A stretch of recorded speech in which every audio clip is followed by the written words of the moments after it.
Hey folks, grab a mug of something medievalish mead, spiced ale, or that questionable herb water. Brother Gerard keeps insisting we'll clear your humors and settle in. Tonight we're tackling the fabulously itchy, occasionally bloody, and always eyebrow-raising world of medieval shaving. Yes, before the 5-blade cartridge, before the safety razor, before exfoliating charcoal foam promised to make you irresistible on dating apps. Humanity was out here scraping faces with iron slivers that doubled as tetanus auditions. But fear not. Centuries of stubbly monks, vain kings, and exasperated barbers have left us a treasure trove of tales. So dim the torches, let the fire crackle like it's roasting someone's dignity. Prepare for a journey through 1,000 years of hair removal that absolutely no one asked for. 1. Why shave at all? Okay, dude, it's cold outside. Contrary to the Viking-adjacent myth that medieval folk were happy to let their beard colonies create small woodland ecosystems, many Europeans actually loved a smooth face. Clerics shaved to mark piety. Knights shaved so their helmets didn't feel like raccoon nests. And peasants occasionally shaved because fleas are easier to find when they not spelunking through a chin forest. Fashion, faith, warfare, hygiene, all mashed together into one hairy motivational soup. Yet motives varied wildly. Monastic chronicles Brother Tellard recorded that a clean chin prevents vanity while simultaneously bragging about his new imported razor from Winchester. Knights, on the other hand, often preferred neat beards enough to look rugged in romances. Not so much that chainmail yanked out tufts mid-joust. And then you had King Louis IX of France, who reportedly decreed his courtiers keep tidy cheeks to avoid looking like unwashed troubadours. 2. The tools of the trade, the razor. Imagine a butter knife and a fish hook had an irresponsible baby. Early medieval razors were forged iron or bronze blades about the size of your thumb, frequently honed on whetstones that doubled as murder weapons. By the 13th century, steel edges arrived sharper, rustier, and 300% more likely to turn a nick into the old septicemia. The barber's kit, a respectable barber hauled around, a basin scissors that looked like miniature sheep shears, a leather strop long enough to double as self-defense, and a small pot of lard, goose grease, or if you were fancy olive oil from a crusader cousin. Because yes, medieval shaving cream was mostly fat, occasionally mixed with ash or herb mash to make you smell less like you de-slept in a stable. Soap existed, but your typical farmhand wasn't tea-wasting hard-won lye soap on his chin when it could scrub last week's pig muck off his only tunic. 3. DIY versus pro. Choosing your pain level do-it-yourself doldrums. If you were a peasant anywhere between York and Naples, odds are you shaved at home once a week Sunday, maybe because God might notice on his day of rest. Water. Cold as a tax collector's heart. Mirror. Ha. You're using a polished pewter plate, praying your reflection doesn't blink first. Every stroke risked turning your throat into a leaky wineskin. But hey, at least you saved a groat. The traveling barber. For those with coin or a parish willing to foot the bill, a professional barber set up shop in marketplaces, monasteries, or right outside battlefields. Barber surgeons didn't just shave. They pulled teeth, lanced boils, and prescribed leeches like Oprah gave out cars. You'd settle into a rickety chair, drape a stained linen over your shoulders, and hope the man wielding that razor had slept well, because malpractice insurance was basically a prayer to St. Blaise. 4. Hot water. Dream on. Did some nobles demand heated water? Sure, but heating a cauldron took wood, time, and servants who weren't busy inventing new ways to gossip. Most folks splashed faces with chilly well water that numbed cheeks just enough to dull the pain, a medieval ice pack, if you will. Monks in winter reportedly shaved with snowmelt, achieving both spiritual purity and minor frostbite. Truly, holiness knows no comfort. 5. Faith-based follicle fashions, tonsures. The iconic monk donut. Contrary to popular belief, no heavenly memo demanded clerics look like balding hedgehogs. But by the 7th century, the Roman corona tonsuring of hair, shiny middle beak, came a mark of Western piety. Celtic monks rocked a different style. Front half of the scalp shaved, party in the back. Church councils bickered for decades over whose bald patch Jesus liked best. Islamic and Jewish practices across the Mediterranean. Muslim men trimmed mustaches and let beards flourish per hadith. While many Jewish communities favored neatly oiled beards as signs of wisdom, yet in cosmopolitan medieval Spain, rabbis debated whether scissors counted as razors, spawning loopholes worthy of a modern tax lawyer. Spoiler, they often did. 6. Military must-dos and don'ts. Helmet hair is bad? Helmet beard? Worse. By the High Middle Ages, Crusader manuals advised trimming facial fuzz short enough to keep male coifs from abrading the jaw. One anonymous knight griped that each whisker tug is a sin unto patience, solidifying the razor as an unofficial weapon of war. Meanwhile, in chilly Scandinavia, Vikings mostly scaffed icicles and the beard doubled as intimidation. And the sagas never mention a berserker pausing mid-raid to moisturize. 7. Noble vanity. The beard as billboard. If peasants shaved for fleas and priests shaved for faith, nobles shaved for branding. The Capetian kings adored tight, pointy goatees, visual shorthand for I rule France, and possibly own a dragon. English Plantagenets swung between clean-shaven crusading chic and lush beards that screamed, I consulted Merlin. Courts kept beard diaries the way influencers track filter settings. Picture the scene, a glittering banquet, minstrels hammering lutes, when Sir Geoffrey struts and sporting a daring new mustache curl. Gasps echo. Someone faints into the venison. Fashion revolution achieved until next week, when half the court copies him, and Sir Geoffrey sulks back to his shaving basin. 8. Bloodletting bonus round. Remember our multitasking barber surgeons? Shaving often segued into preventative medicine. Felt sluggish? Let's bleed you a smidge while we tidy your sideburns. Sore throat. A quick nick under the chin should balance your humors. 2 birds, one very confused stone. That famous red Dan White barber pole. The white bandages and red blood stripes memorialize medieval shave and bleed sessions. Spin it fast enough, and you practically relive the dizziness patients felt after losing a pint mid-trim. 9. Women in shaving. The hidden story. While medieval art rarely shows ladies lathering cheeks, historical snippets reveal women did pluck, thread, or shave stray facial hair, especially eyebrows, if high foreheads were in. Herbal depilatories featured ingredients like walnut oil, quicklime, or arsenic, basically medieval nair a la chemical burn. Courtly love poems may swoon at milky skin, but no troubadour ever praised the smell of scorched peach fuzz. 10. Aftercare. Slap some wine on it. Post-shave bombs ranged from rosewater to straight goose fat. A dab of honey fought infection. A gulp of ale fought embarrassment. If bumps appeared, you prayed to St. Anthony, patron of skin diseases. Then probably dabbed more wine on it because antiseptics were for the future. Accidents, mishaps, and legends. A 12th century abbot supposedly sneezed mid-stroke and gashed a cross into his scalp monastery records, listed as holy stigmata. Richard the Lionheart reputedly kept a personal battle barber whose sole job was to maintain the king's heroic stubble between sieges. Legend says, the man once shaved Richard during a catapult barrage. OSHA was not consulted. Peasant folklore warns of Razaru, a mischievous spirit who dulls blades overnight. Historians suspect poor metallurgy and zero maintenance, but blaming goblins was cheaper than new steel. 12. Trend fatigue and the coming of the Renaissance by the late 1400s. Europe's grooming mood swung back to beards thanks to Italian humanists drooling over ancient philosophers' chin jungles. Suddenly, being freshly scraped looked old-fashioned. Enter the early modern hipster. Velvet cap, philosophical scroll, beard oil made of myrrh and pretension. Medieval barbers sighed, sharpened their razors, and braced for another century of fickle follicles. All right, travel companions of the Tanzorial time machine. Refill your goblets with something that both warms the throat and disinfects shaving cuts, because our stubbly saga continues. Last we left the medieval grooming verse, Europe's barbers were juggling razors, leeches, and what we generously called aftershave. Today we zoom out, way out, to see how geography, politics, and a dash of theological panic shaped who shaved what, when, and with how much screaming. 13.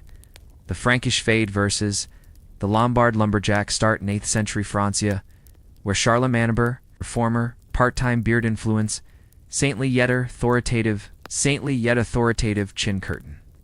His court copied him faster than bards copy each other's rhymes. Edicts flew. Bishops tidy, counts respectable, peasants. Well, peasants could do whatever because no one invited them to breakfast councils. Hop south across the Alps, and you crash into the Lombards those, swaggering. Ex-migrant warriors who rocked epic beards as proof they weren't Roman. A bare Lombard chin was like a dethroned crown, legally suspicious. One chronicler swears that shaving a Lombard without consent could trigger a blood feud. Culture clash highlight reel. Frankish ambassadors arrive. Faces polished like pewter plates. Lombard hosts stroke beards so long they double-check for sparrows.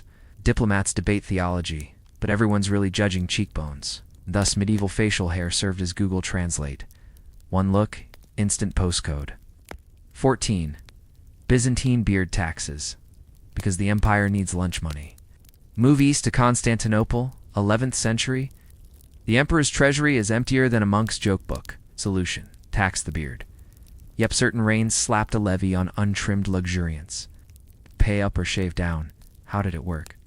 Urban inspectors think IRS with scissors patrolled markets. Spot a merchant flaunting a fiscal fuzzball. Out came the receipt pad. Repeat offenders risked mandatory depilation in public squares, which is a fancy way of saying free, terrifying shave. While a crowd heckled your suddenly drafty chin, reaction varied. Pious clerks paid the gospel urges rendering unto Caesar, after all. Wealthy nobles considered it a prestige fee, like modern parking tickets. Philosophers protested, claiming the beard was a curtain to the soul. Treasury officials replied, souls still owe 3 numismata. The tax faded when emperors realized bearded soldiers fight better than financially compliant smooth ones. Go figure. Viking grooming fury meets fine-tooth comb. You've heard the fierce, filthy Flearden. Archaeology says otherwise. Viking graves burst with combs, tweezers, ear spoons, and even razors. Saturday was literally lager dog or washing day. Raiders might loot monasteries, but they'd look dapper doing it.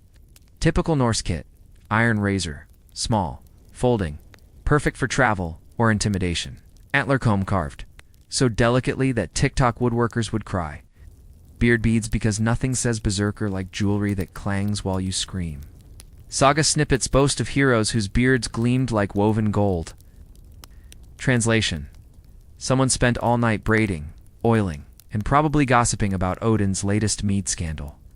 Modern barbershop culture? Vikings pioneered it minus the lo-fi jazz playlist. 16. Andalusian artistry, soap sense and science slide to 10th century Umayyad Spain where streetlights burn, libraries overflow, and barbers mix chemistry with couture. Soap, invented here centuries earlier, now commercially sold in perfumed bars of olive oil and lye. Andalusians lathered like micro-influencers before selfies existed. Razors, steel so fine it sliced parchment midair. Barber surgeons, called calic, they memorized Galen, served coffee, and debated poetry between shaves. Islamic jurisprudence encouraged trimming mustaches while letting the beard grow a middle path between cavemen and cherub. Yet in cosmopolitan UD spot every style from scholarly wisps to merchant goatees dipped in ambergris. Diversity? Alive and well, at least on faces. 17. Ashkenazi anxieties and the scissor loophole. Travel north to medieval Rhineland Jewish communities. Torah prohibits shaving with a razor along specific zones, but not scissors. Q. Halakhic. Hair splitting. Rabbis parsed blade mechanics like medieval mythbusters. If 2 scissor blades pinch rather than scrape, you're kosher, brother. Enter ingenious contraptions, half-shear marketed as wholly compliant clippers. Were they safe? Ish? Were they profitable? Oh yes. 18. Guild wars. When barbers went corporate by the 14th century, European cities birthed barber guilds, part union, part secret society, part rumor mill, apprenticeship, 7-year ordeal of broom duty, wart ointment, and chanting always toward the grain. Journeyman test: shave a live goat without nicking the skin. Fail, and you spent a year washing bloody basins. Masterpiece: a flawless straight razor shave on the town alderman after 3 cups of ale. If alderman survived, you earned your striped pole. Guild charters listed fines for overfrothing lather and excessive gossip about bishops. Spoiler: fines were rarely paid. It's gossip eternal. 19. Portable razors and pilgrim beard blues. Pilgrims. Its schlepping to Santiago or Jerusalem faced weeks without barbers. Many carried folding knives, doubling as eating utensils, a sanitary nightmare. Yes, but multi-tool efficiency. Accounts mention dusty wayfarers scraping chins at roadside wells, using bread crusts as sop blood. Some gave up mid-journey, returning home with pilgrim badges and accidental wizard beards. Wives rejoiced or recoiled depending on lice count. 20 superstitions, blades, bad luck, and balding moons shave on a waning moon, said French farmers, and hair grows slower. English wives insisted first full moon shaves ensure fertile crops. Spanish sailors refused to trim beards on Thursdays, Mars's day, fearing storms. Meanwhile, Italian kids buried their first cut whisker in gardens. Legend claimed it grew into cash. 21. Accidental innovations and happy accidents. A Catalan. Alchemist testing alloys stumbled onto an iron carbon suite, spouterly stainless steel, because he spilled wine into the forge. Local barbers praised miracle blades that rusted slower and held edges longer. In Prague, 1382, a barber trying to mask large stench mixed lavender with sheep tallow, Europe's first recognizable aftershave balm. Patent pending, plague pending. 22. Crisis management. The Black Death beard panic, 1348 hits. Plague parties everywhere. Doctors theorize facial hair traps, miasma. Some cities mandate emergency shaves. Others demand more beard to filter air. Science, non-existent. Confusion, deluxe. Barbers made bank until half their clientele died, then recycled razors as surgical hooks. Capitalism, medieval style. 23. A crusader's packing list. Sword, for enemies. Razor, for lice, vanity, and bribing gatekeepers. Whetstone, because dull blades plus holy war equals ironic martyrdom, olive oil flask, beard conditioner, and salad dressing. Scrap of mirror, polished bronze. Yes. Doubles as emergency helograph. Triples as morale boost when you haven't seen your chin in Syria's glare. Priorities, people. 24. The philosophy of stubble. Scholars weigh in. Peter Abelard wrote a treatise arguing beards symbolize reason's triumph over animal urges right before getting forcibly shaved by rival monks.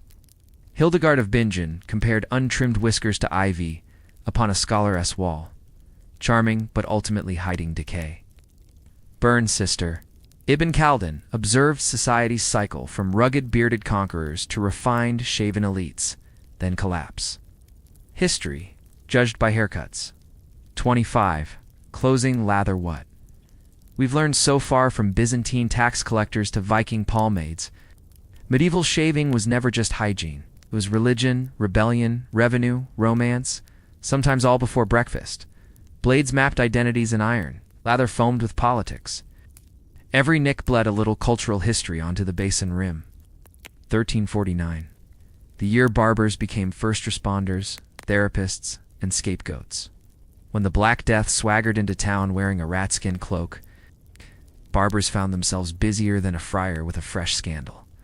Scene plagira shop, basins clinking, someone coughing, perfumed vinegar boiling on a brazier. Here today, gone tomorrow. Customers lined up for emergency head shaves, hoping bare scalps would discourage pestilence fleas. Barber journals note tips doubled, but so did fainting. Bloodletting Wednesdays. Municipal councils hired barbers to open veins and vent humors. Did it help? Only the undertakers. A disinfection roulette. Razors were dunked in wine, urine, or if upscale distilled rose spirits. Cross-contamination still happened, leading to the first unofficial slogan, "We apologize for the plague you are about to receive." Blame game. When the death toll refused to drop, townsfolk accused barbers of spreading the rot by razor, then promptly begged them for another haircut, because vanity never quarantines. Result: barbers gained a mystique somewhere between healer, hazard, and hope peddler. The red and white poles suddenly looked less decorative, more like a plague progress bar. 27. Cutting-edge tech. The birth of the folding razor boom. Supply shortages during the pandemic forced smiths to rethink razor design. Pivot pins made blades fold into handles, protecting both edge and pocket linings. Thumb notches allowed single-hand flicking handy when your other hand held a garlic hand sage snuff rag. Within a decade, Merchants hawked plague-safe pocket razors across fairs from Ghent. 2. Did folding reduce infection? Nope. Did it look unbearably cool? Absolutely. 28. Step Style Guide. Ranking mustaches in the Mongol Empire out on the endless grasslands. Genghis's descendants treated facial hair like a military decoration system. It's a siege tail, thin but deadly. A drooping line down each corner of the mouth, awarded to messengers who rode 300 miles without losing a scroll. The eagle wing. Upturned tips waxed sharp enough to poke an eye shoe to captains who decaptured an enemy standard. Wind resistance. High. Swagger value. Priceless. Khan's curtain. Full beard, but cropped short under the chin for bowstring clearance. Mandatory for guard officers. A failure to maintain earned you stable duty. The empty reins. Clean-shaven cheeks, symbolizing religious devotion among Nestorian Mongols. Also favored by teenage princes still waiting on puberty. Court etiquette manuals record fines for unauthorized mustache inflation, proving even nomads had grooming red tape. 29. Sharpen like a pro, or at least don't saw your belt in half. The belt strap method. Borrow your father's toughest leather belt. Rub in pig fat mixed with fireplace Auditions honing compound. Drag blade away from the edge, 20 strokes each side, while reciting the Apostles' Creed. Inspect edge on thumbnail. If it grates, repeat. If it slices nail, you're ready or dangerously reckless. The aristocrat upgrade: swap pig fat for imported narwhal oil. Add crushed sapphires for astral alignment, and pay a groom to strop while reading Petrarch aloud. Same result? 10 times the budget, 20 times the bragging rights, 30 beard lawsuits and will clauses. Medieval notaries loved specificity. So last wills often included beard instructions. Item: that my eldest son keep my beard latchlock in honor of our house. Should brother Hugo shave his commemorative goatee within 7 years, he forfeits his tunic allowance. Archives from Lubeck list in 1421 civil suit where a widow claimed emotional damages after her late husband's brothers lopped the memorial fringe. Court fined them 3 barrels of herring and ordered beard length restitution via false hair extensions. Europe's first recorded chin wig. 31. The Renaissance beard essence, humanist inks, and incredible self-regard. By 1460, Italian city-states hummed with printer's ink and self-reinvention. Enter the humanist beard revival. Classical cosplay. Scholars pored over busts of Socrates and said, yes, we too must chin blossom for wisdom. It's tin face forest trend. Ink and oil. Stationers sold walnut tink pens and beard oils in the same stalls. Moisturize while you marginalia. Debate du jour. In Florence, one salon argued whether a beard slowed down rhetoric by 0.2 syllables per second. Another claimed whiskers insulated brain vapors, improving poetry metrics. It's both printed pamphlets, both used identical barbers. Luck migrated north. Erasmus sported cautious stubble. Luther flaunted a protest beard thick enough to smuggle theses. Thus, facial hair became academic peer review, knew a scholar's worldview by how much of it was hiding behind keratin. 32. Scandals, sins, and the 15th century beard bleach craze. Venetian courtiers, craving novelty, imported Persian citric pastes that turned black beards ginger. Reactions. Admirers swooned over sun-kissed wisdom. Moralist sermons thundered. Dye is the devil's mascara. One jealous rival sabotaged a jar with powdered alum. Countess's lover lost half his face cape and half his dignity. The fad fizzled when supply chains broke during the Ottoman-Venetian Wars, proving once again, geopolitics can ruin your vibe, your follicles. 33.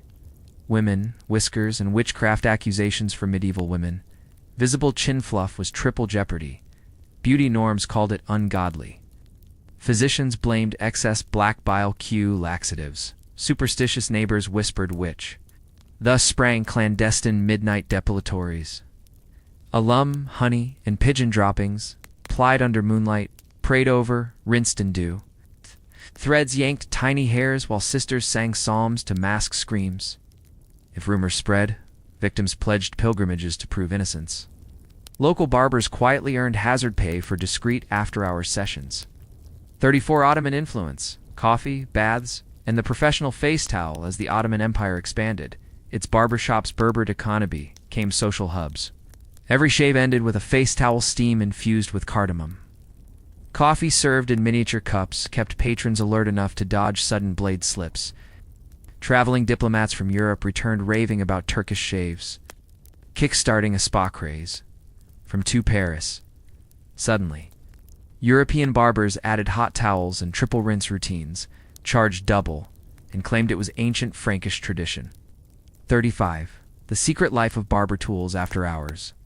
Archaeologists uncover shop ledgers listing rental fees.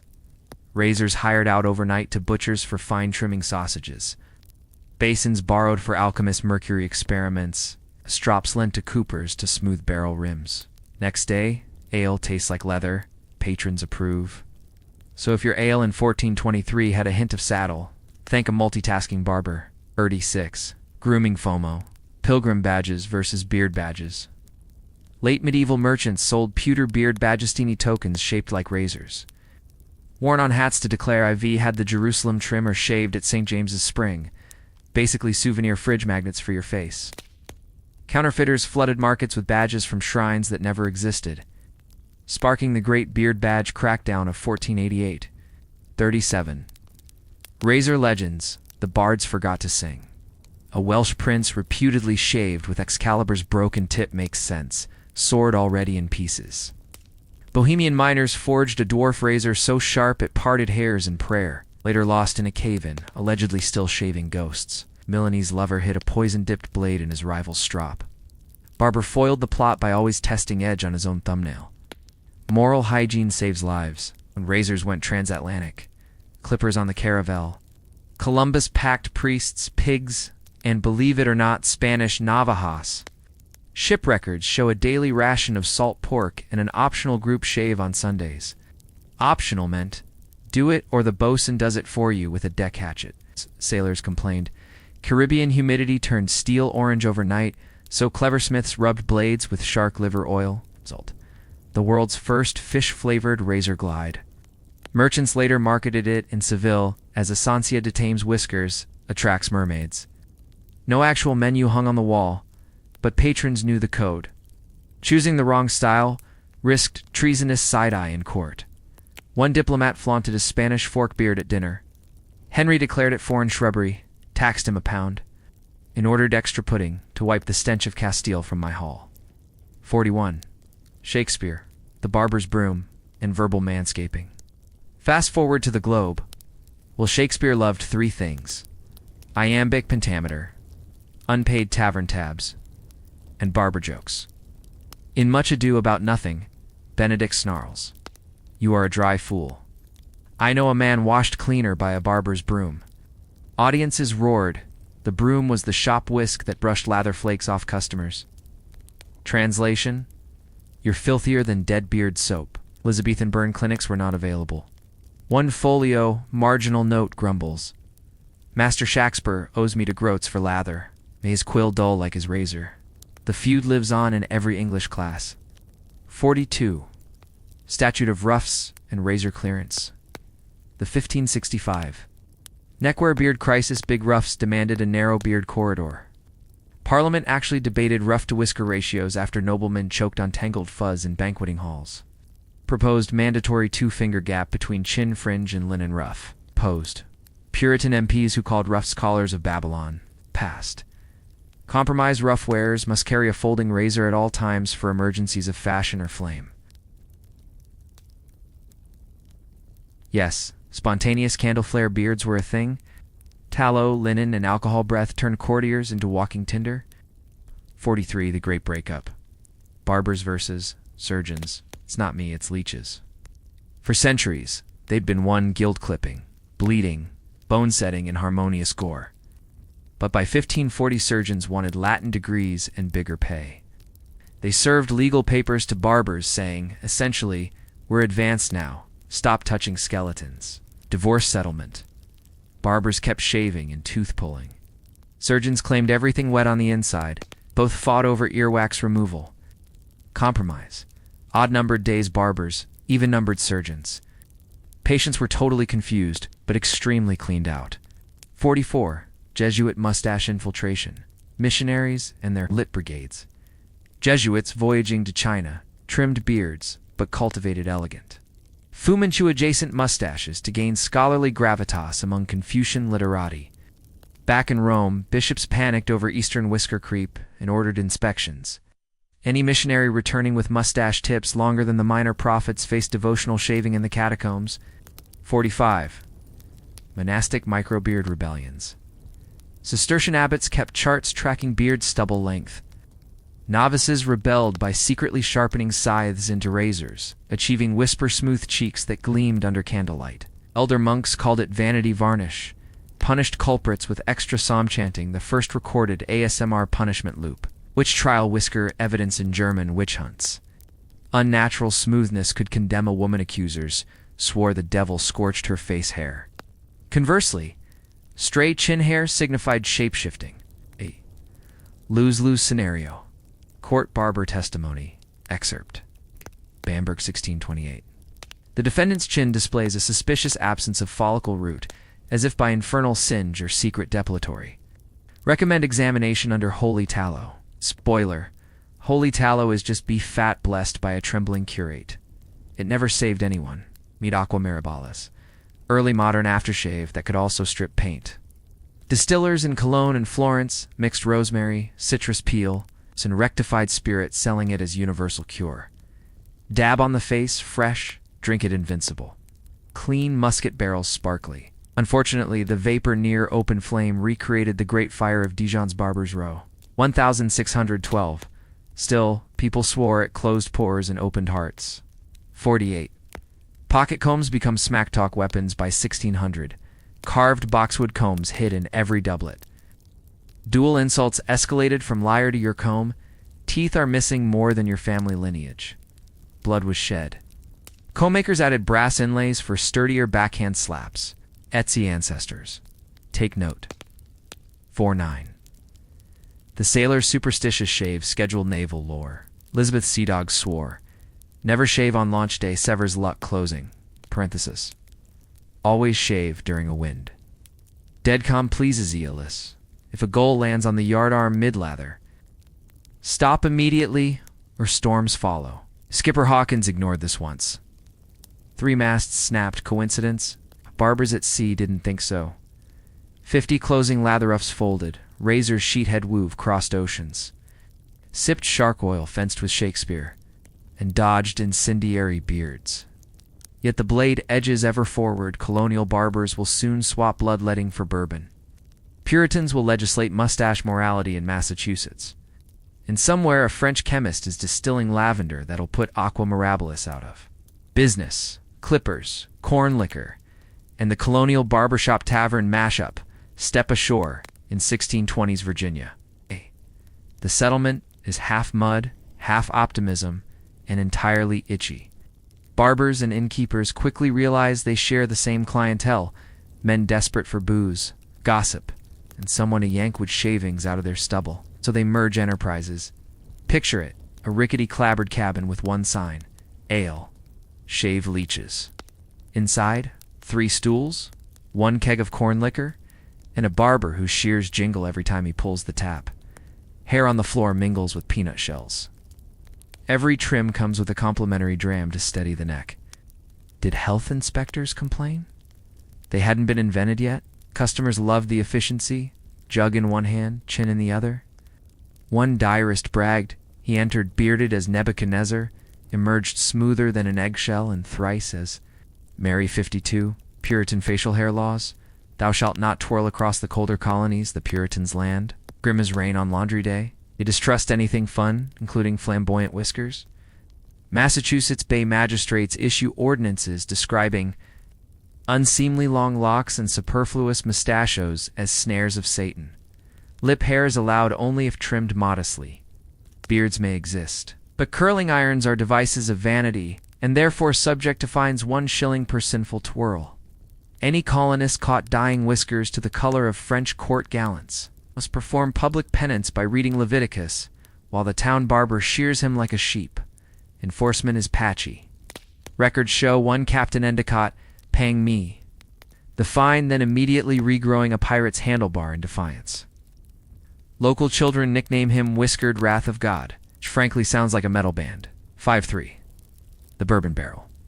Aftershave craze corn whiskey isn't just for gulping. Frontier barbers discover a splash of high-proof bourbon tightens pores and makes clients smell like courage. Recipe: soak juniper berries in moonshine, strain through a bandana, slap it on a freshly scraped jaw. Result: a fiery sting and an aroma, equal parts lumber mill and pastry. Word spreads along riverboat routes. By 1750, Kentucky cologne is a thing. Taverns advertise shave and shot 2 bits. The shot goes on your face and in your mouth. When the Excise Act later taxes distilled spirits, barbers claim the stuff is topical medicine.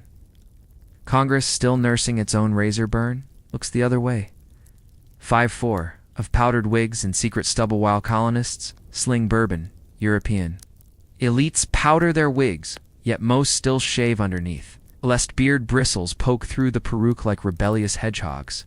Court etiquette manuals advise 3 shaves per week, plus a dusting of rice powder on the jaw to keep it dry. Behind closed doors, wig servants double as stealth barbers. Unlatch hairpieces, attack 5 o'clock shadow, relatch, repowder. All before the Duke finishes complaining about opera. Single Nick risks white powder turning pink instant scandal. Entire memoirs were written because a valet sneezed mid-swipe. 5-5. Napoleon's, sideburns, and the Great Cologne skirmish fast forward to post-revolution France. A young General Bonaparte models crisp, forward-angled sideburns favor a stack compliment. His bicorn-like saber hilts frame a duel. Parisian perfumers pounce, infusing beard oil with bergamot and rosemary. Stamping bottles with bee emblems and selling them as imperial essence. Rival houses Galan, how begin deploy their own blends. Fragrance fisticuffs ensue. Secret ingredient thefts, midnight barrel dilutions. Even duels fought with broken eau de toilette flacons. One pamphlet claims Napoleon's real edge is washing sideburns in diluted cognac. Ex-soldiers copy, distillers cheer, economists scratch their powdered heads. Across Europe, monarchs copy the look. In Vienna, Prince Metternich's burns widen so far, they nearly meet under his chin cheaper. Then body armor, more political than a treaty. Diplomats complain, Versailles smells like a citrus grove invaded by musket smoke. 56. Steam. And the birth of the factory-honed Bledemadaton Hundreds, Sheffield, England. Bessemer steel pours, railway whistles shriek, and razor smiths rejoice. Mass-produced hollow-ground blades arrive, sharper, thinner, sided with factory-stamped slogans like True Edge of Empire. For the first time, a coal miner in Wales can own a tool as keen as a lord's. This democratization of danger has side effects. Nick rates skyrocket, but so does personal pride. Victorian newspapers run advice columns titled On the Art of the Gentleman's Self-Shave, stressing 2 towels, hot water, and stanching powder in grievous eventualities. Readers skip to the part about mustache wax recipes caster. Oil plus beeswax equals handlebars that laugh at wind tunnels. 5-7. Civil War, Whisker Wars, North versus South versus their own reflections. American officers enter the 1860s convinced facial hair projects battlefield grit. Soon the Union boasts the Burnside sideburns so meaty they connect over the cheeks. Confederates counter with sweeping cavalry mustaches. Regimental portraits turn into competitive follicle flexes. Quartermasters requisition barrels of bear grease, prompting the War Department to issue a memo: animal fat is to lubricate cannon. Not Colonel? Officers ignore it. Historians thank them for epic photo evidence. Medics note an uptick in lice and lower jaw infections. But morale stays high. Apparently nothing unites men like complaining about how long a wax tip can stay. Waxed in Georgia humidity. Meanwhile, the few clean-shaven soldiers earn nicknames like Babyface Lightning and General Peachskin, proving mockery travels faster than mini-balls. 5-8. Emancipation of the barber surgeon, the final split during the war. Surgeons. Advanced anesthesia, scalpels, arterial clamps. Barbers can't keep up. By 1865, medical boards declare, if you wield chloroform, you're a surgeon. If you wield lather, you are not. Barbers accept the demotion, gladly fewer amputations. more storytelling. Their shops pivot fully into social clubs, checkerboards, cigar smoke, and debate over whether Grant's beard could have defeated Lee single-handedly. 59. The lost art of the straight razor waltz boast war America hungers for speed. Railroads, telegraphs, telephones. Shaving keeps pace. Barbers perfect the 3-minute straight razor waltz. A choreography of stropping, lathering, shaving, and towel snap performed to barrel house piano. Patrons swear it's like dancing while sitting still. One Kansas barber sets a record, 17 chins in an hour, 1 minor slice. 3 conversions to ragtime, fanned, 60. Lathered farewell for now Ev watched powdered wigs hide clandestine. Stubble smelled bourbon-infused aftershave ignite frontier romances. Traced sideburns from Corsican artillery officer to continental fragrance frenzy, and survived the Civil War's mustache artillery. Razors have marched from blacksmith anvils to factory presses. Barbers have morphed from leech masters to gossip maestros, but the blade keeps gliding forward. Safety razors, suffragette barbers, jazz-age shave cream, and the clean-shaven corporate men are all waiting in the wings. If your spirit and strop are still eager, meet me in Part 6, where we'll chase King C. Gillette's utopian whisker-free vision, decode the secret marketing of ladies' razors, and witness how World War I trenches turned beards from badge of honor to chemical warfare liability. Until our next trim, keep the steel supple, the bourbon optional. Remember, history made dull blades, but curiosity is the best honing compound of all. Enter King Camp Gillette, the prophet of disposable. Steel picture Boston. 1901.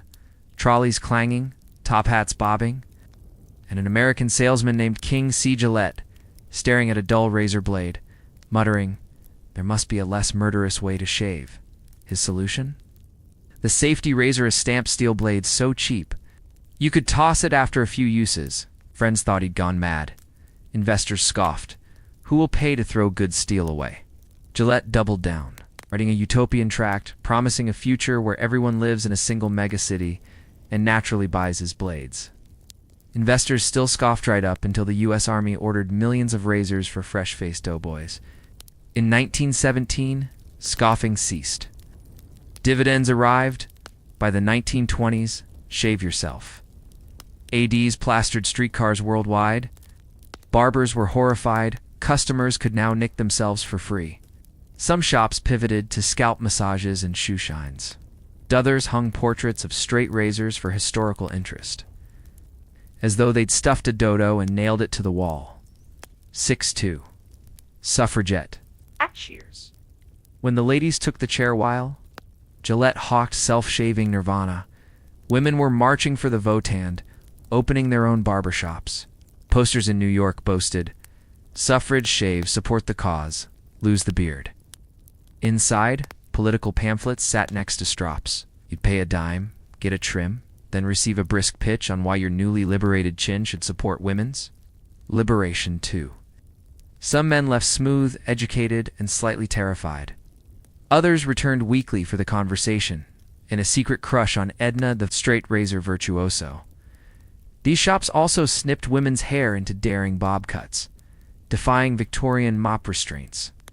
Every clip sent more strands literal and metaphorical falling from patriarchy's head. 63. Gas masks versus mustaches. World War I declares a grooming emergency. Europe. 1915. Chlorine clouds creep across trenches. Military command discovers big beards break gas mask seals quicker than diplomacy breaks down. Orders thunder out, shave that face or suffocate. British Tommies mourn magnificent walrus whiskers. Americans sacrifice fresh jazeera chevrons, and French pollus curse in Gallic poetry while lopping off centuries of Gallic pride. German Kaiser Wilhelm, owner of the most imperial mustache on earth, quietly shortens his tips to appease chemistry. Barbers become frontline essentials. Mobile shave stations canvas tents with tiny stoves dot the Western Front. A good lather and a safe seal could mean seeing tomorrow's sunrise. So soldiers line up even under shell fire. One corporal allegedly finished shaving during a bombardment, explaining, "If I'm meeting St. Peter today, I better be presentable. Spoiler, he survived. The story did 264, jazz flappers, and the first pink razor war ends speakeasies. Roar and marketing departments IA new demographic, women's legs and underarms. Enter the Ijo Yi Wool Milady Decollet, the first safety razor designed especially for the feminine toilet. Translation: same blade, pastel handle, twice the price. Advertisements warned that an unshaven armpit could ruin an evening gown. Incite gossip, maybe topple civilization. Department stores held shave demos for debutantes. Etiquette columnists insisted smooth calves were as patriotic as buying war bonds. Sales soared. Patriarchy nodded approvingly from the cash register. Meanwhile, barbers fought back with his and hers packages. Couples could sip bootleg gin, hear a cornet solo, and depart hairless in all the expected places. A new date night was born. Dinner, dancing. Dallas 65. The Great Depression and the 5-cent confidence cut markets crash. Wallets wheeze, but whiskers keep sprouting. Barbershops slash prices, 5-cent shave, nickel nerve tonic included. The tonic was coffee so weak, it qualified as a clear broth. Men still craved the ritual. Hot towel, gossip, sense of dignity in a bankrupt world. Look sharp, feel sharp, barked Lucky Strike ads, now sporting freshly shaved models. Hollywood fed hope with ultra-slick gangsters whose hat brims were rivaled only by their mirror-bright chins. Unemployment lines might be long, but at least your cheekbones could blind onlookers. 6-6. World War II. Whisker regulation goes global come 1940. Razors mass mobilize again. U.S. War Department issues shaving kits with every uniform. Daily shave becomes battlefield law.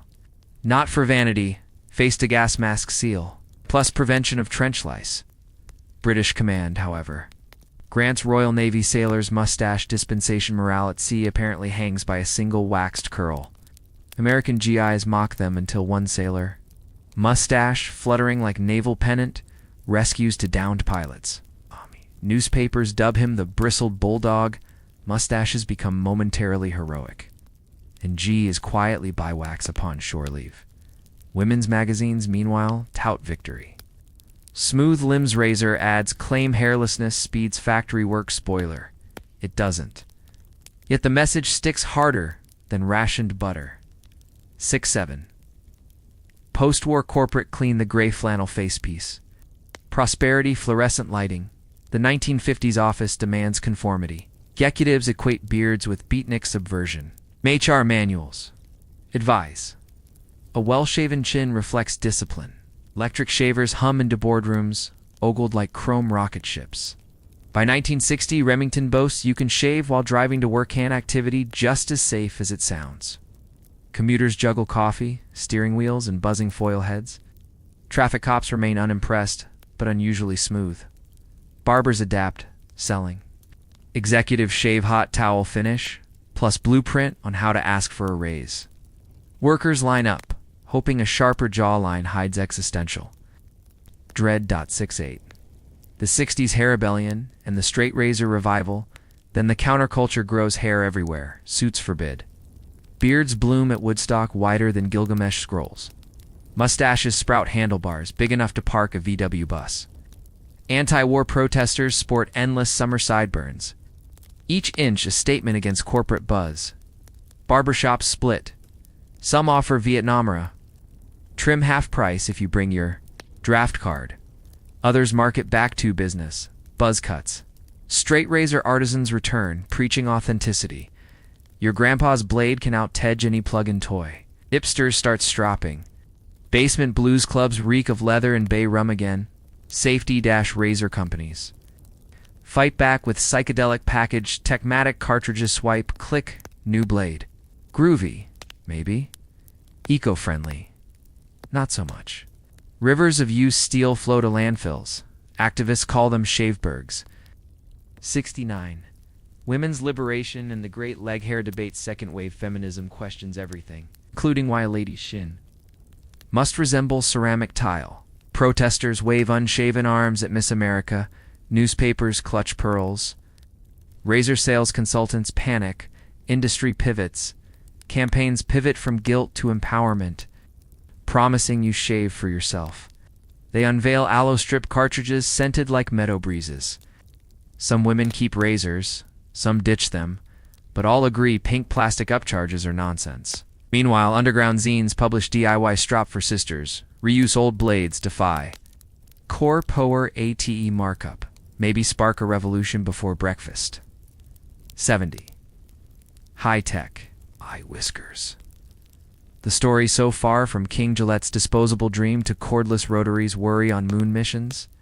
We've watched blades shrink, multiply, electrify, and gender code themselves in pastel. Wars have. Enforced shaving, rebellions have flaunted fuzz. Barbers have ridden every pendulum swing, sometimes trim-happy, sometimes waxing philosophical over a sea of sibtures. More blades arms race. More blades. Fewer excuses. 1980 SR&D labs resemble tiny NASA hangars, except instead of rockets, they're launching ever-denser razor heads. For blades, theft child's play. Marketing exec storms in shouting, "Gentlemen, give me a fifth."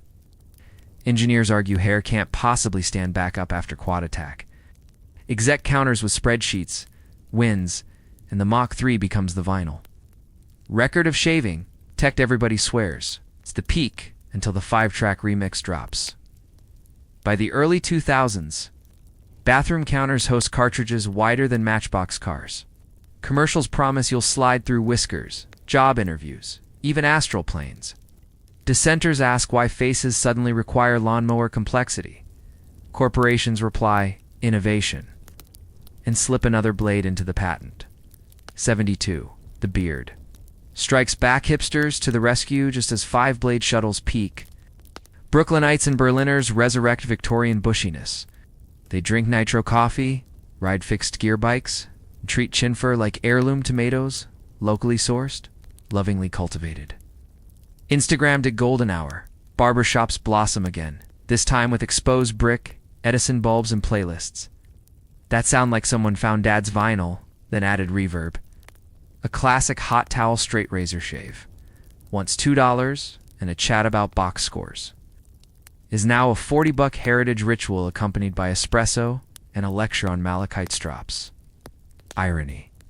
The cartridge giants secretly celebrate when half the male population quits shaving daily, the other half panics about neckbeard creep and buys more replacement blades. Balance is restored in the ledgers. 7-3. YouTube's wet shave gurus and the return of the soap Puckahide F cameras appear. And suddenly every linen closet hobbyist streams 40-minute reviews of boar bristle brushes. View counts soar. Viewers learn words like tallow forward and post-shave face feel. They watch slow-motion water swirl and scuttles. Then spend entire rent budgets on Japanese silver steel straights because a stranger on the internet whispered, smooth as buttered silk. Classic brands resurfaced, Sandalwood, Bay Rum Plus. Small batch artisans mixing scents like midnight pancake maple plus smoke, or desert library cedar plus old paperback. Lather becomes performance art. Old school barbers either cheer or quietly wonder why nobody just shaves and leaves anymore. 7-4. Subscription. Boxes. Razor Azerts. Easer service inter startups with cheeky names and ad spots featuring talking badgers. Sign. Up, they say. And fresh blades arrive monthly. Plus, peppermint cream. Plus, a joke card about your mother-in-law. Consumers, exhausted by grocery aisles of plastic clamshells, surrender. Venture capital rains down. First mover gets cocky. Would-be. Rivals copy the model with eco-angles, charity tines, or gender-neutral handles. One outfit even ships preheated blades packed with chemical heat packs that accidentally melt midway to Tucson Noops. Still, the model sticks. Autopilot, grooming, minimal brain cycles. Till 75, the green reckoning, steel and landfills. Plastic and the surf environmentalists crunch numbers. Billions of cartridges. Tiny bits of metal sealed forever in petroleum casings. Welcome to Mount Disposable. Bloggers post beach photos of washed-up handles. Guilt washes up harder. Q. Renaissance of safety, razors again. Stainless double edge, fully recyclable. Blogs decry cartridge tyranny. Zero waste forums share thrift shop razor rescues like trophy picks. Major brands scramble introduce cardboard packaging, planetary pledges, even a take-back program that melts old handles into park benches nobody sits on, but everyone INSTA grams closing parenthesis .76 AI guided. Razors and the algorithmic chin 2020, a startup. Straps sensors onto a rotary head, connects to your phone, and claims to map facial topography 50 times per second. The app rates your shave score, suggests pressure adjustments, sells extra smoothing gel through push notifications. Reviews swing from life-changing to my razor just negged me. Within months, competitors launch Ladder-equipped trimmers, haptic feedback cartridges, machine learning beard oilers that forecast growth patterns like weather apps.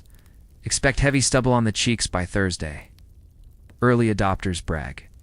Luddites retreat to straight razors, muttering, Skynet can't cut my throat if I beat it to it. 77. The lockdown lapse. Pandemic hair everywhere. Suddenly barbershops close, webcams open. Boardroom foreheads shine above unruly cheek jungles. Social feeds fill with quarantine beards, DIY buzz kits, and bangs cut with craft scissors. Search terms for how to fade yourself break Google. Some embrace the chaos #CoronaBeard Challenge trends.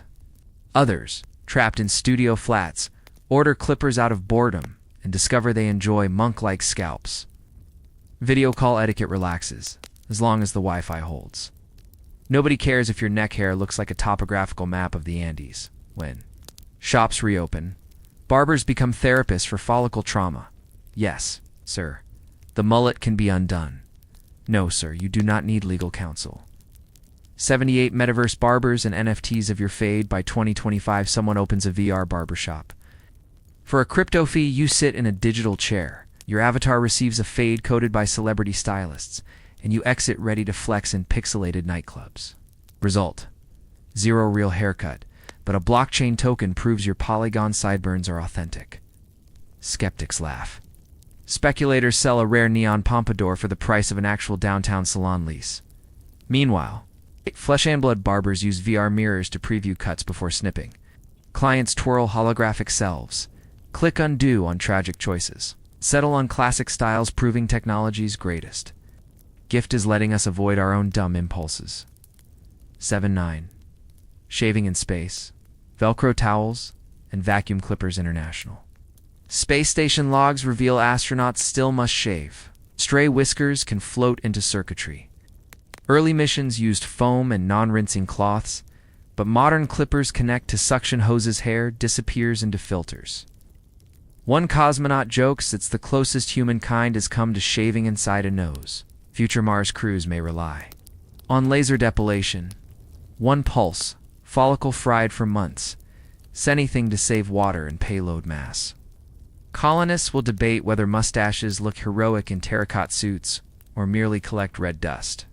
Odds favor the dust. 0.80 toward a razorless tomorrow. Maybe not. Dermatologists explore enzyme creams that dissolve stubble without blades. Biotech firms test gene edits to dial beard growth from lumberjack to peach fuzz.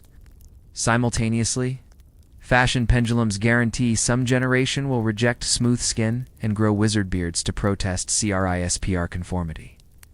One constant remains: choice. Every epoch invents tools, tosses them, resurrects them under Edison bulbs, argues about eco-impact. Then live streams, the hot towel finale. From flint flakes to AI foil heads, shaving has never just been hair removal. It's vanity, ritual, rebellion, revenue, identity lathered up and scraped clean, again and again. When facial hair became an Olympic event, almost every 2 years, somewhere between the Alps and a beer tent, the World Beard and Mustache Championships convene. Contestants march in lederhosen, steampunk coats, and Viking mail, sporting face forests so elaborate they require scaffolding. Freestyle beards, 12 inches of keratin sculpted into bicycles. Dragons, or fully functioning coffee cup holders. Hungarian. Mustache class, waxed wingspan mandated to reach earlobes. Last champion allegedly dislocated a jaw mid-smile. Partial beard imperial. Think sideburns that meet in a glorious lip loop, the human equivalent of a cat handle. Judging criteria: symmetry, creativity, and bearing a Victorian word. Meaning how regally you look while your chin tries to escape Earth's gravity. Trophies shaped like razor's irony fully embraced, and lifetime discounts on beard oil measured in gallons. 82. The villain's goatee. Does cinema equate a downward-pointing tuft with doom?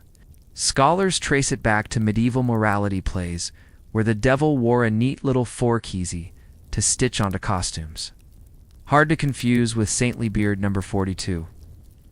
Fast forward to Disney animation, kung fu flicks, space operas. One glimpse of a sharpened Shinaro, and you instinctively check your wallet. Psychologists propose the evil. Contrast hypothesis. Humanity spent millennia trusting broad, bushy beards as signals of warmth, literally. A spiky goatee flips that script, announcing, "I choose discomfort. Imagine what I'll do to you." Costume designers just nod and keep the wax handy. Plot twist. Heroes reclaim the style every few decades. See Tony Stark's snark goatee or Prince in purple. Rain-proving villainy is 90% lighting, 10% point angle. 83. Philosophers shave or don't. Therefore, we are entered the barbershop of thought. Descartes Mirrorine shaves before dawn, sees his reflection, and declares, "I think, therefore, my stubble exists." A month later, he wonders if an evil demon merely suggests the sensation of shaving. He experiments by not shaving. Townsfolk complain. Epistemology is advanced. Nietzsche's mustache of eternal return, Friedrich grows. Soup-straining caterpillar that could shelter a family of birds, insisting true philosophy sprouts freely. He predicts cartridge razors will breed last men. Who fear nicks more than nihilism? Insufferable. Absolutely. Influential. Ask any grad student stroking an existential goatee. Zen and the art of no blading. Certain monasteries. Novices contemplate the cone of the perfectly shaved cat shave. Cat so smoothly no fur remains. Place it in a sealed box, is it simultaneously stubbly and smooth? Students ponder the cat plot's revenge. Enlightenment inches closer. 84. Microbiome madness. Your beard as an ecos century. Labs swab hipster chins and discover microfauna rivaling rainforest diversity. Headlines, scream beards. Dirtier than toilet seats, ignoring that keyboards and pillowcases are just as lively. Still, eco-groomers arise. Probiotic beard mist spritz thrice daily. Kombucha rinse for shine and symbiosis. Cedar hive beard bombs, hosting friendly yeasts that allegedly fight bad bacteria. While smelling like artisanal lumber, dermatologists shrug skin, seems fine but marketing has never met a Petri. Dish it couldn't monetize. 85. The return of the blade. In the lab materials, scientists now print graphene edges 1 atom thick.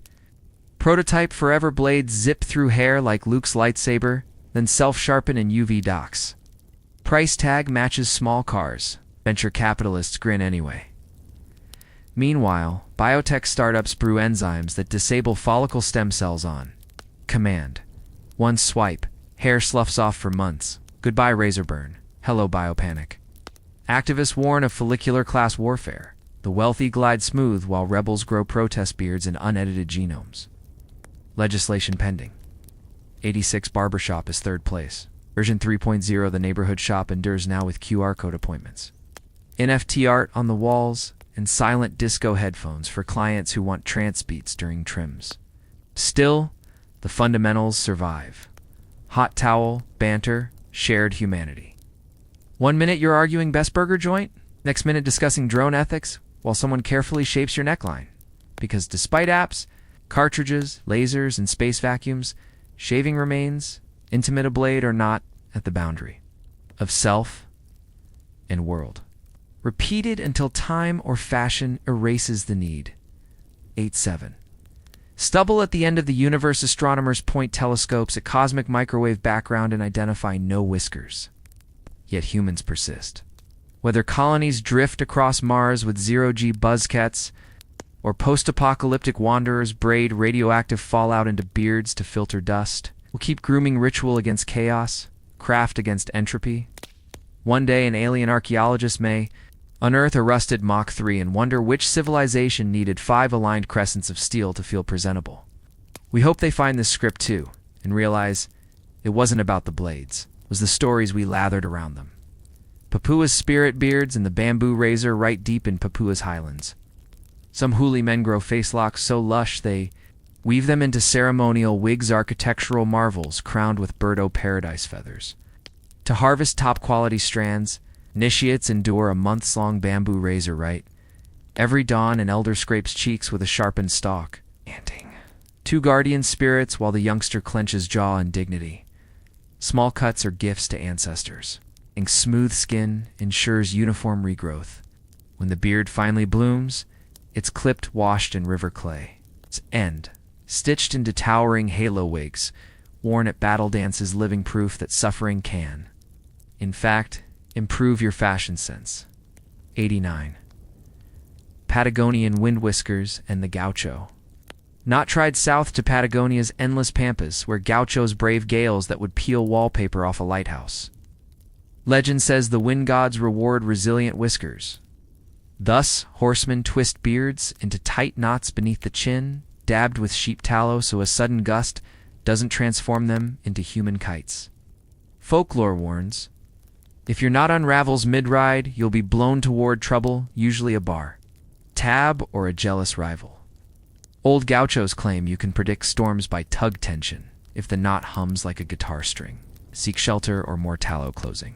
Parenthesis .90. Arctic ice beards, Inuit survival or style flex. Inuit hunters crossing sea ice sometimes let mustaches freeze into miniature stalactites. Beyond Instagrammable ruggedness, the icy crust reduces windburn nature's built-in balaclava.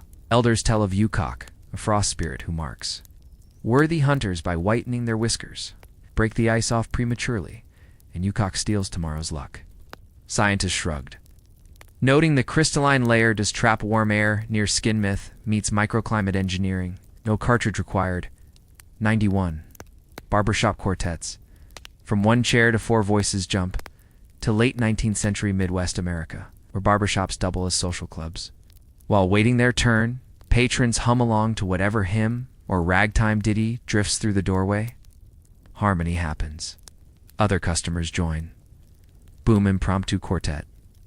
Owners notice. A crooning crowd lingers, buys tonic, maybe a bodie. Harmony. Becomes a marketing tool, come for the shave, stay for the seventh chord. By 1938, the first national contest forms. Winners snag trophy mugs and radio gigs. Economists later label it the Harmony Upsell Principle. Provide free entertainment, watch towel upgrades soar. To this day, a tight tag at the end of Sweet Adeline can sell more pomade than any billboard. 92. The follicle economy. Why? Good beard oil costs like liquid gold small botch beard oils tout argan from Morocco, jojoba from Baja, and sandalwood harvested by moonlit monks. Price per ounce rivals artisanal whiskey because one, essential oils, require truckloads of petals per thimble, and to the jars label features a Victorian walrus and a top hat branding. Baby supply chain, sages note. Global demand for oud scented. Conditioners spiked 300% after one K-pop idol grew microscopic fuzz on his lip. Conclusion. Commodity markets bow to celebrity follicles. Hedge funds monitor Instagram stubble the way farmers watch rain clouds. 9-3. Evil goatee. Rebuttal heroes with pointy chins, a detour to debunk our own trope. In Japanese kabuki, the heroic Arigoto warrior sports a fierce, sharply painted beard. Persian epic Shahnameh gives Rostam a lion-like pointed goatee no villain could match. Moral. Geometry isn't morality. When next you spot a razor-sharp chin, check context and lighting before assuming doom. 94. Samson, Delilah. And the worst branding pivot in canon turned the sundial back to the Book of Judges. Samson. Celebrity judge, Nazarite vow. Hair equals superpower. He rebrands his strength around 7 luscious locks. A proto-influencer, flexing holy conditioning secrets. Enter Delilah, hired by Philistine PR to locate Samson's USP unique strand proposition. She extracts the info. Barber sneaks in, buzzes him bald. Marketing takeaway? Over-investing in one asset, your hair without IP protection, non-disclosure scroll invites hostile takeovers. Postcut Samson's keynote speech flops until a comeback stunt in Gaza's temple. He goes viral, literally bringing down the house. Brand salvation via catastrophic relaunch, but we wouldn't recommend the strategy. 9.5. Liminal shaves rites of passage in every culture across continents. The first shave marks adulthood. In Sicily, fathers guide sons' hands with heirloom. Straights, then toast with limoncello, among Sikh communities. Maintaining uncut hair signifies spiritual commitment. The first shave here would be a rejection, not an embrace of maturity. In Thailand's top-knotted past, royals celebrated the Tantra public cropping ceremony, complete with court astrologers. Picking auspicious minutes to snip.com and thread, hair plus blade equals identity checkpoint. Whether you're stepping forward or refusing to cross the line. 96. Beard superstitions that refuse to dye trim on a waxing moon for faster growth. On a waning moon, for slower European farmers, still schedule clippings by Lunar app.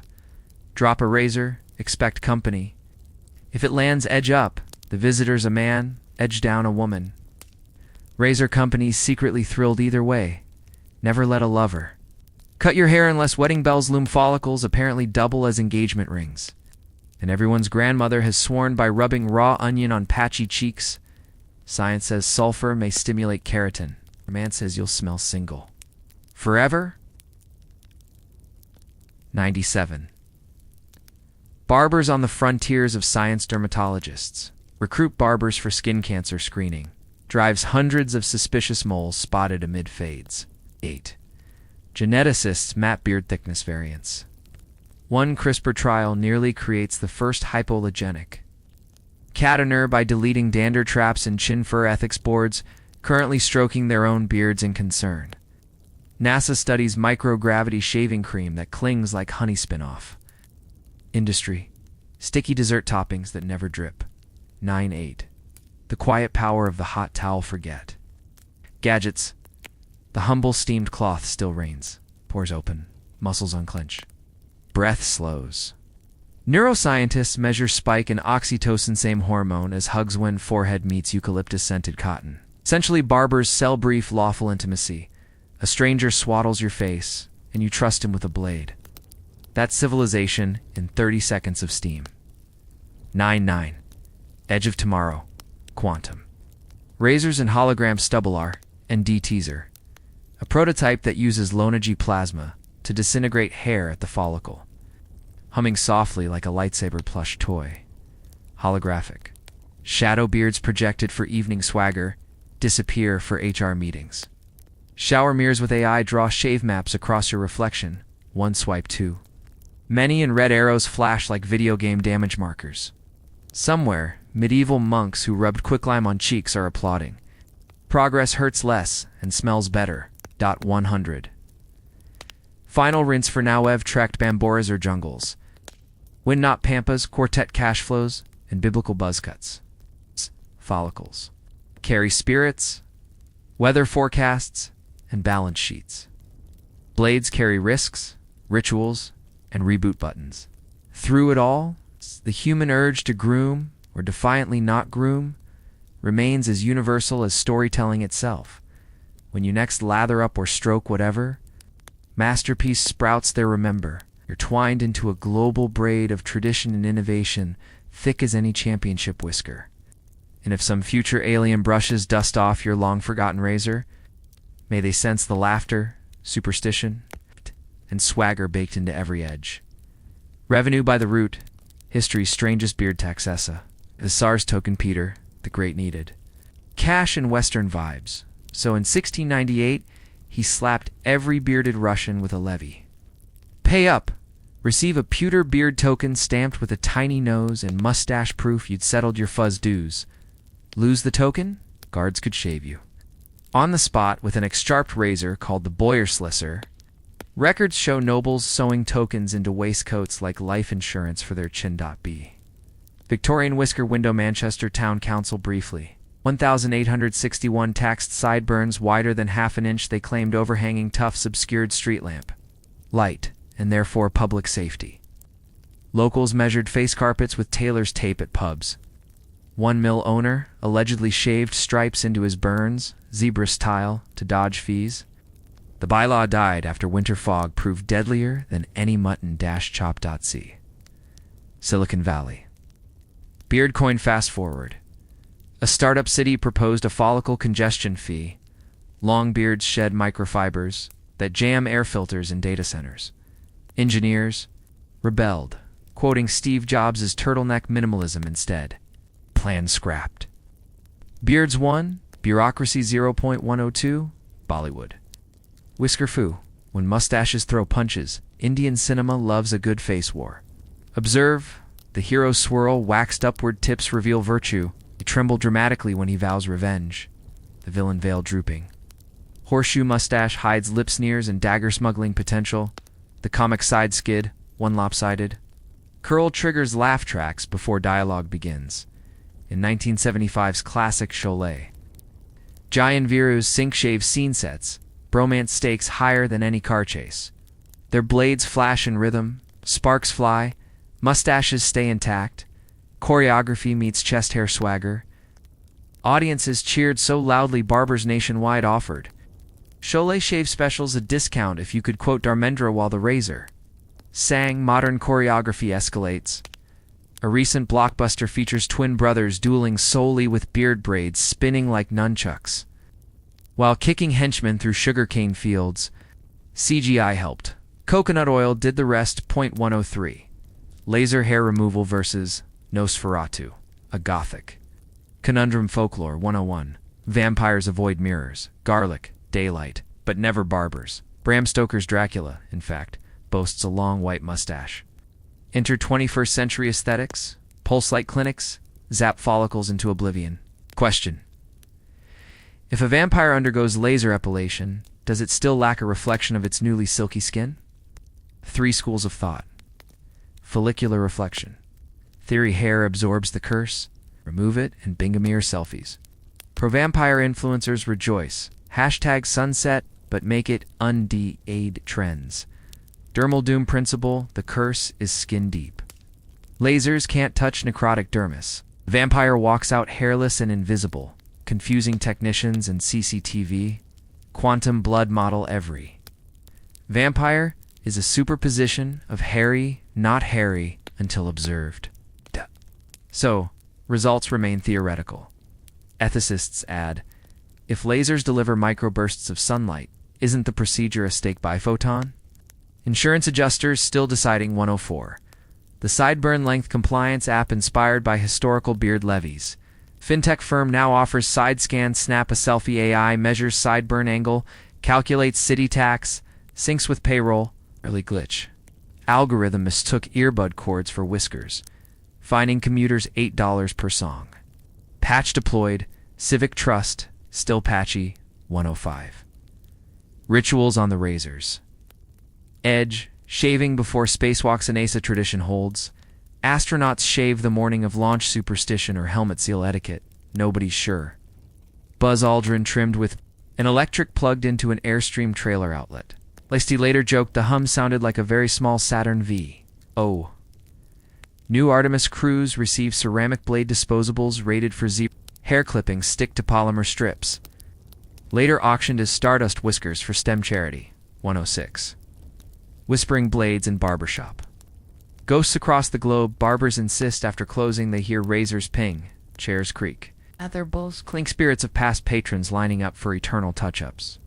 A Damascus shopkeeper claims his great-grandfather still appears, muttering about Ottoman pomade shortages while stropping on thin air.